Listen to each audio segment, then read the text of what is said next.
પ્રસંગ કહી દઉં.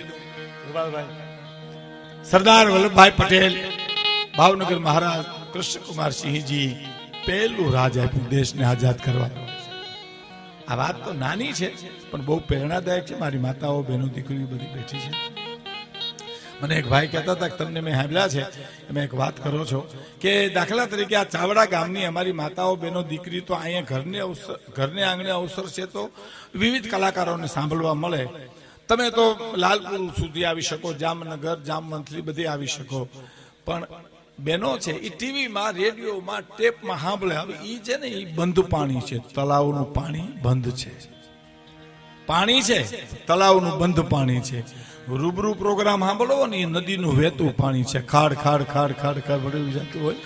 એટલે આ પ્રસંગ મારી માતાઓ, બહેનોને પ્રેરણા મળે. આ તો ક્ષત્રિયાણી છે સાહેબ, એના લોહીના સંસ્કાર છે. આવતા એટલે કહેવાનો મારો અર્થ, સરદાર વલ્લભભાઈ પટેલ ને મહારાજા કૃષ્ણકુમારસિંહજી એટલું કીધું કે હું મારું રાજ આપું, 18 ભાદરનો ધણી પેલા રાજ આપું, હું સહી કરું, પણ એક થોડોક સમય આપશો મને. અરે સરદાર વલ્લભભાઈ કે પટેલ કે બાપુ તમારો સમય માગવાનો હોય, થોડું હોલિયમ ભાઈ, થોડું હોલિયમ આપો, સમય માગવાનો હોય તમારે, બસ આટલું. તો કે ના બીજું વલ્લભભાઈ મારે બીજું કાંઈ નહીં, પણ મારે મહારાણીને પૂછવું છે કે આ રાજ તો મારા બાપનું છે, સહી કરવું એટલી વાર છે, રાજા સાહેબ ખતમ થઈ જશે અને દેશ આઝાદ થઈ જાય, પણ મહારાણીનો દાયજો આવ્યો છે, કરિયાવર આવ્યો છે, એનો હું માલિક નથી. મારે પૂછાવું છે કે એનું શું કરવું. એટલે માણસને મોકલી મહારાણીને જઈને માણસે કીધું, મહારાજાએ કહેવરાયું છે કે દાયજો કરિયાવરની જે સંપત્તિ આવી છે એનું શું કરવું, સહી કરે એટલી વાત છે, હમણાં દેશ આઝાદ થઈ જશે. અને મહારાણીએ જે જવાબ આપ્યો છે સાહેબ, એ હટાને આપણે પોરો ચડે છે કે મહારાજને કહી દો આખો હાથી જાતો હોય ને તો એનો શણગાર ઉતારવાનો ન હોય, હાથી તો શણગાર હોતો જ દેવાનો હોય. આ સંસ્કાર સાહેબ, અને આવતાય પેઢિયું લાગે અને જાતાય પેઢિયું લાગે. એ લક્ષ્મીજી ડોકા તાણે, સંપત્તિ ડોકા તાણે છે ત્યાં કે માં હુકમ કરે તો પાણીની બે હેલ ભરી આવી દે છે.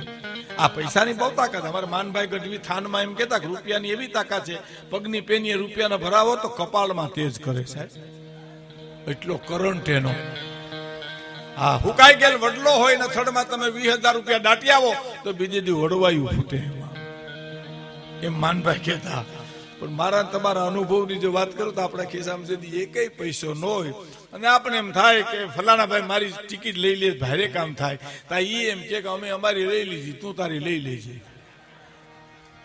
હવે એને કેમ ખબર પડે છે કે આ તરિયા ઝાટક છે, પણ કરંટ કહી દઈએ. હા, એક બહુ સરસ વાત તમને કરું, મજા આવશે. બેસો બેસો, પધારો, આવો.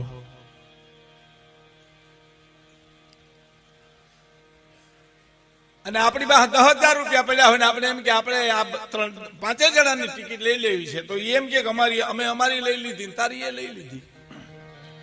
આ લક્ષ્મીજીનો પ્રભાવ, એનો એક દ્રષ્ટાંત આપી દઉં સાહેબ, તમને મજા આવશે. ભગવાનને અને લક્ષ્મીજીને સંવાદ થયો, વાદ થયો. મૃત્યુલોકમાં કોનું હાલે?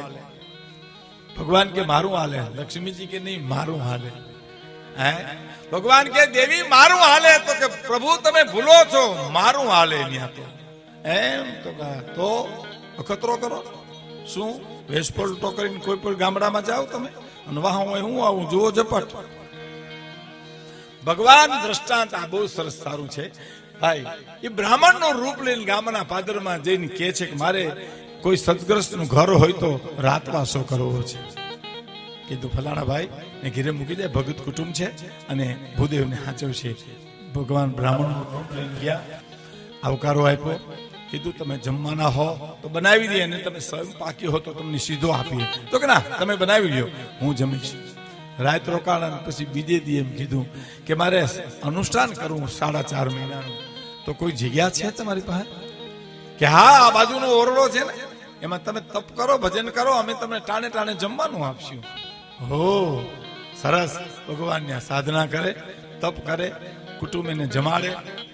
થોડાક સમય બાદ લક્ષ્મીજી વેશ પલટો કરીને ઈ જ ગામના પાદરમાં આવ્યા અને કીધું કોઈ સદગ્રસ્તનું ઘર છે?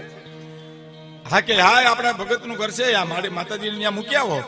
એટલે માતાજી આવ્યા ત્યાં લક્ષ્મીજી તો જમવા બેઠા ને તો જેને અડે હોનાનું થઈ જાય. લક્ષ્મીજીનો પ્રભાવ થાળી નામ ખેવી હોનાનું થઈ ગઈ.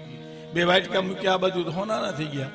આખું ઘર જોઈ કે ભાઈ ગજબની છે હો, આ તો કઈ હીડું થતું નથી, હોનાનું થઈ જાય. અને પછી તો શું હતું, વાટકા ને થાળીઓ તો હળવા હોય ને એટલે અંદરથી હાણસ્યું ને હથોડિયું પકડ ને પાના લઈને મૂક્યા. જેને અડે હોનાનું થઈ જાય. હોનાનો ઢગલો થઈ ગયો સાહેબ. અને જમી કાઢવી અને સલું કરી અને માતાજી ઉભા થયા ત્યારે ઓલા ગરદને કીધું કે આ લઈ જાઓ. માતાજી આ લેતા જાઓ. તો ના, એ તો હું જ્યાં જમવા જાઉં ને ત્યાં મુક્તિ આવું. એમ તો કે હા, તો કાલે અમારે ત્યાં જ આવજો, કાલ બપોરે જમજો, હાંજે જમજો. અને બીજ કે જમવું કે મોતી પ્રોઈ લે તો પ્રોઈ લે. અને માતાજી ઘા કર્યો સાહેબ કે 2 દી નહીં, 3 દી નહીં, 4.5 મહિના રોકાવું છે. કોઈ જગ્યા છે તો હા, બાજુનો ઓરડો છે ને એમાં બાપા એક તપ કરે ને બારા કાઢીએ, તમે આવો ને. અને ગયા અંદર કે બાપા હવે તમારે જ્યાં જાવું ત્યાં ભજન કરજો, અમારે તો આમાં નીણ ભરવી છે, સાણા ભરવા છે. કે તમે તો હમણાં મને અઠવાડિયા પેલા કહેતા હતા કે 4.5. ના બાપા, એ તો અમારું કઈ ભરોહો નહીં, અમે તો ગામડાના માણસ ફરતા વાર નહીં. જાવું કે ટીંગાટોરી કરીએ? બોલો, આથી દિશા છે. જાવું કે ટીંગાટોરી કરીએ? આ ટીંગાટોરી કરીને આમ જ્યાં બહાર કાઢ્યા એટલે માતાજી પિતાજી સામું જોયું, પિતાજી માતાજી સામું જોયું. અને લક્ષ્મીજી કીધું, જોયો મારો પ્રભાવ? અને અખિલ બ્રહ્માંડના માલિકને એમ કે છે એટલું કીધું. સાંભળજો સાહેબ, દેવી હવે હાલો મારા ભેરા, હાલો મારી ભેરા.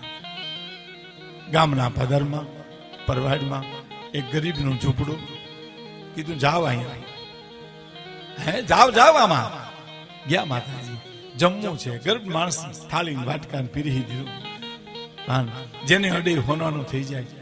સળું કરીને માતાજી ઉભા થયા એટલે ગામના ઝૂંપડાના રહેવાના માણસોએ કીધું કે માતાજી આ લેતા જાઓ.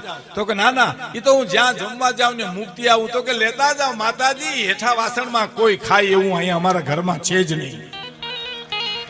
હે કે એવા હેઠા વાસણમાં ખાય એવું અમારા ઘરમાં કોઈ છે જ નહીં. અને માતાજી પિતાજી સામું જોઈને ભગવાને કીધું, જોયું દેવી, આની ઉપર સંસાર ચાલે છે. ઓલા તો તાજા પકડ્યા હતા, આ મણિધર આ છે, મણિધર આ.